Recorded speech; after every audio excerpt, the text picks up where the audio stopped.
Let me ask you something honestly. When was the last time you sat in silence, no phone, no distraction, no task, and felt genuinely okay with who you are right now? Not who you're becoming, not who you used to be. Right now, exactly as things are. If that question made you uncomfortable, you're not alone. And if your first instinct was to immediately list everything that still needs fixing before you can feel okay, that's exactly what this is about. There's no shortage of advice on self-love. Podcasts, Instagram captions, journal prompts telling you to just accept yourself. And maybe some of it sounds good in the moment, but then Monday arrives. Your inbox is full. Someone you liked didn't text back. A project falls apart, and all that self-acceptance just evaporates. That's because most advice skips the part that actually matters. The part that happens in real life, with real pressure, when you're not rested, not financially secure, not certain about your future. I also want to be upfront. This video started because of a long, honest conversation I had with myself. The kind where you stop performing and start actually reckoning. What came out of it wasn't a list of affirmations. It was this. And I'm making it as much for me as anyone else watching. This isn't about loving yourself. It's about something more durable. Learning to be steady with yourself. Not finished, not perfect. Steady. Let's get into it. Here's the most common way people quietly destroy their own stability. And I've done this too. They make their self-worth conditional. I'll feel good about myself when I earn more. I'll be confident when I'm in better shape. I'll feel settled when my career is where it should be. I'll feel whole when someone chooses me and stays. Notice what all of those have in common. They're all future, they're all conditional, and they're all attached to things you can't fully control. Think about someone, let's call him Daniel.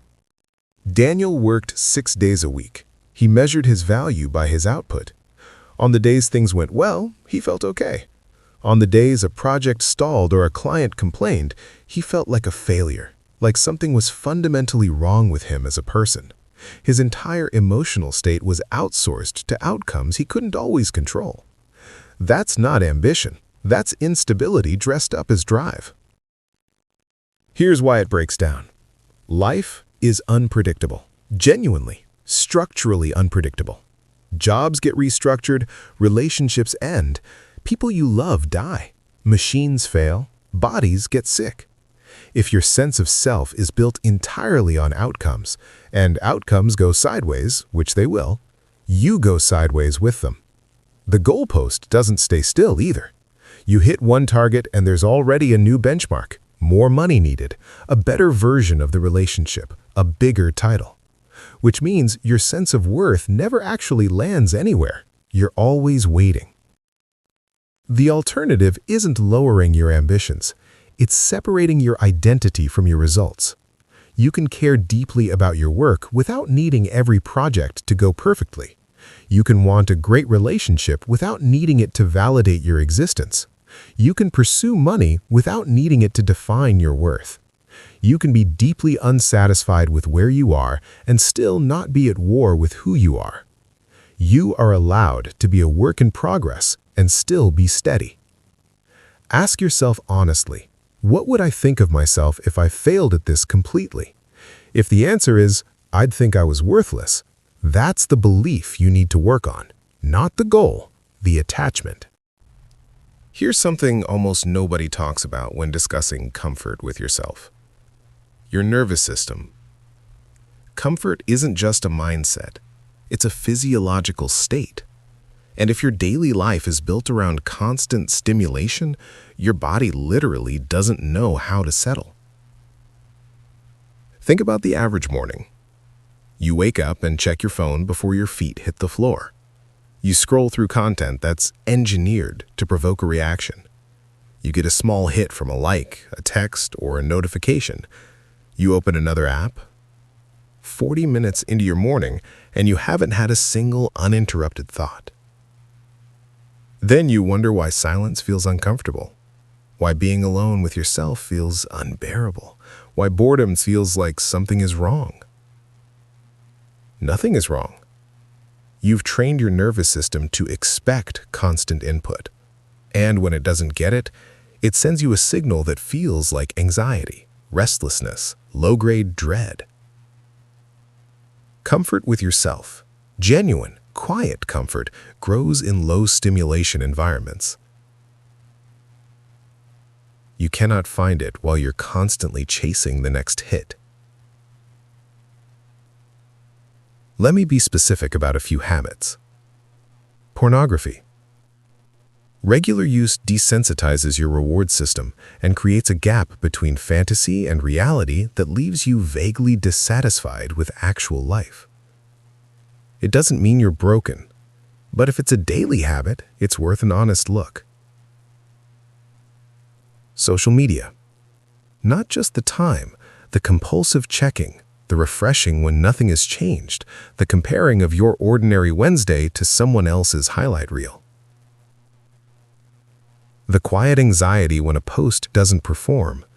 These microdoses of validation seeking keep you in a perpetual low-grade unrest. Approval seeking in conversations. Texting multiple people to gauge reactions to a decision you already know is right. Over-explaining yourself. Reading too much into short replies. These behaviors externalize your internal compass and make it impossible to trust your own judgment. The fix isn't perfection. It's replacement and reduction. Replace one scroll session with a 10-minute walk. Eat one meal without a screen. Let yourself feel the low-grade discomfort of an unoccupied moment without immediately escaping it. That discomfort is not danger.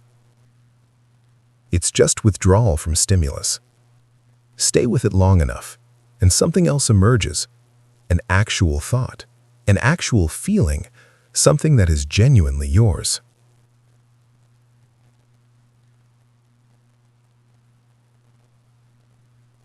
The goal isn't to be ascetic. It's to rebuild your tolerance for calm. Because calm is where you actually meet yourself. A lot of people try to build self-esteem by thinking better thoughts about themselves. Affirmations, reframes, positive self-talk. And to be clear, thinking matters, but it's not the primary mechanism.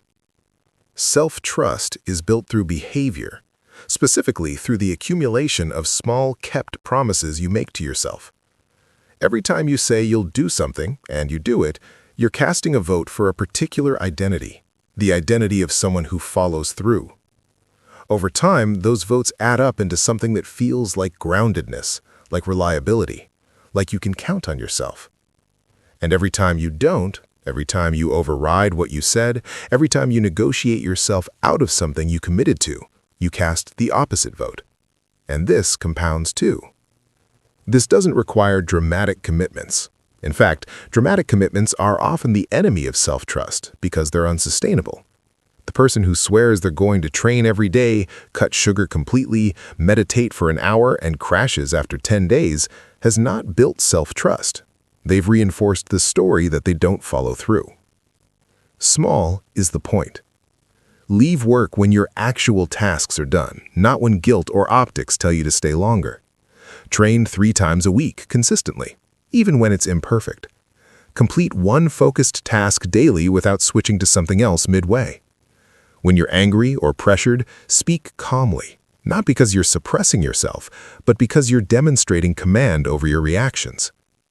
These are not productivity hacks. They are identity signals. You are telling yourself, I am a person who does what I say.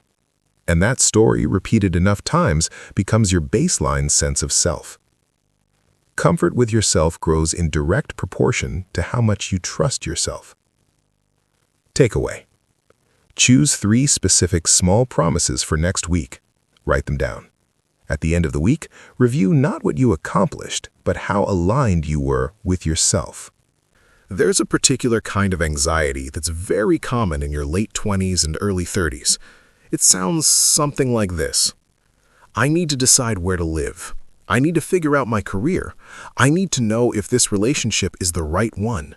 I need to know if I'm in the right city, the right field, building the right life. And I need to know now. The urgency feels real, and it's not entirely irrational. There are timelines in life that matter. But most of the anxiety doesn't come from genuine deadlines. It comes from treating every decision as if it's the final, permanent, irrevocable version of your life. Here's a reframe that has helped a lot of people.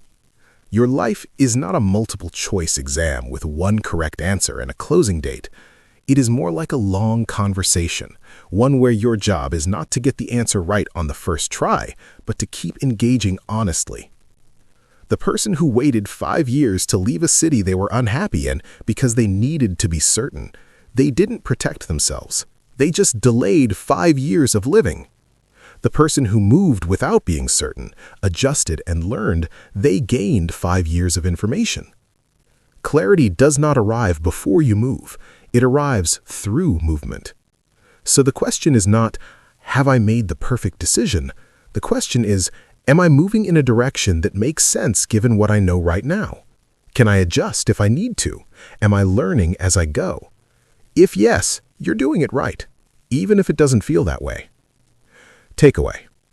Identify one decision you've been paralyzed by. Ask yourself, what's the smallest move I could make in the next 30 days that would give me real information, not just more time to think? This is the section most people skip in conversations about self-development, because it's not comfortable. People you love will die, some of them before you're ready, which is always. Plans you built carefully will fall apart. Careers you invested in will shift. Relationships you thought were permanent will end. Your health will change. The world will change. That is not pessimism. That is just the honest description of being alive. And here's the question that actually matters. Can you absorb that reality and still function? Can you hold genuine uncertainty about the future, not pretend it doesn't exist, not suppress it, but actually hold it, and still make decisions, still show up, still invest in things that matter to you?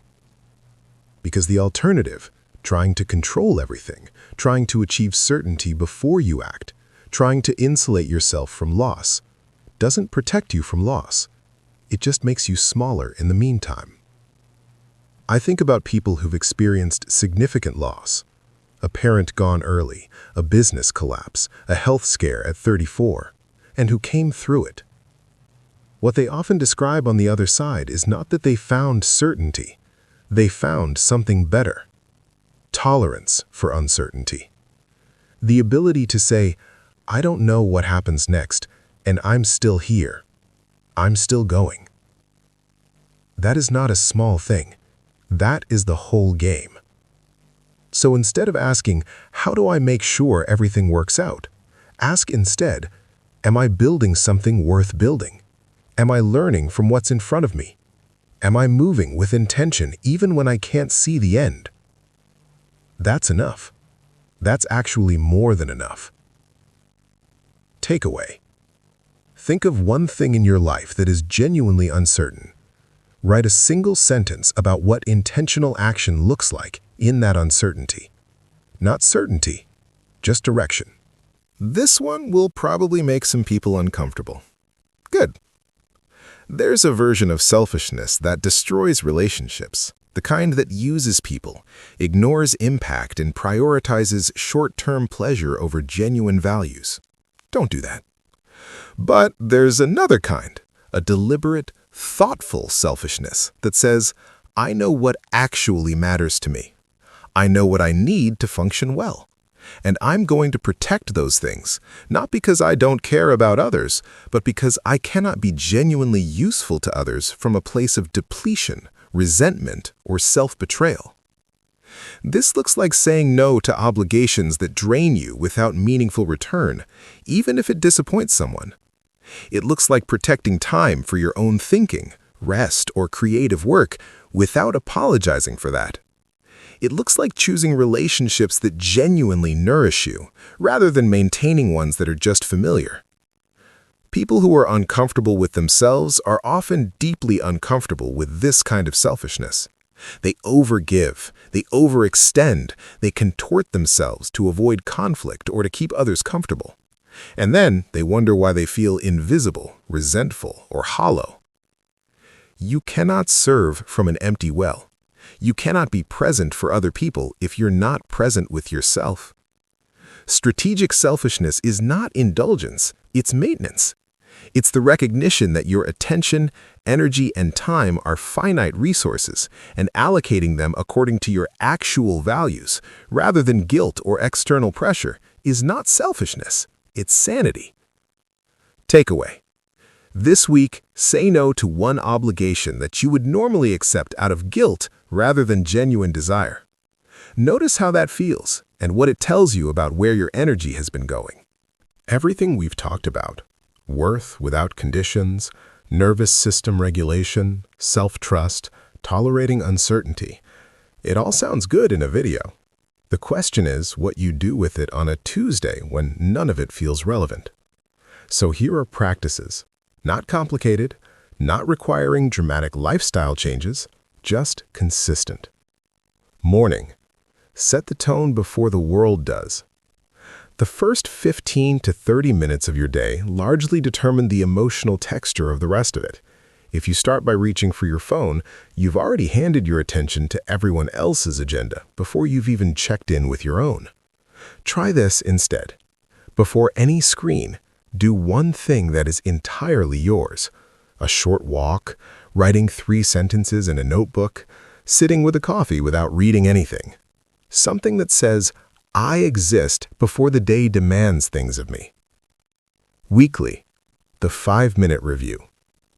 Every Sunday, ask yourself 3 questions.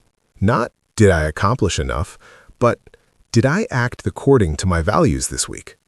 Where did I betray what I said I cared about? What's one thing I want to do differently next week? This is not self-criticism, it's calibration. You're not trying to be perfect.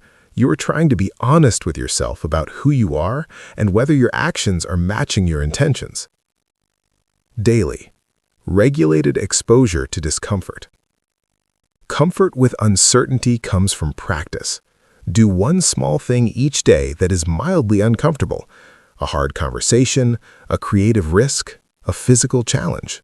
Sitting in silence for 10 minutes without filling it. You are training your nervous system to understand that discomfort is not danger. Ongoing. Write to yourself. Not journaling in the traditional sense, just writing. Describe what's actually going on in your life right now.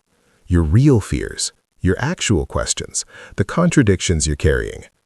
There's something about the act of writing that forces honesty in a way that thinking doesn't. You can't avoid the truth when it's in front of you on a page. Takeaway. Choose one of these anchors and commit to it for 2 weeks. Just one. Small and consistent beats ambitious and sporadic every time. So let's come back to where we started. Being comfortable with yourself is not about getting your life in order first. It's not about achieving a certain income, finding the right partner, reaching a level of spiritual clarity, or finally finishing the project you've been putting off. It is about learning to be steady inside of the process of becoming. While you're still incomplete, still uncertain, still working things out. That steadiness doesn't arrive as a feeling. It's built through small choices, kept commitments, honest reflection, and the gradual realization that you can handle more than you thought. You are not behind. You are not broken. You are a person in motion, in a life that is inherently uncertain, doing the best you can with what you have right now. And the goal isn't to arrive somewhere comfortable. The goal is to become someone who can be at home in the process, in the mess, the ambiguity, the ongoing work of it all. Not finished, not perfect, moving. That's it. That's actually the whole thing. If this resonated, share it with someone who's going through it. And if you want to go deeper on any of these sections, leave a comment. This is a conversation, not a lecture. Take care of yourself. See you next time.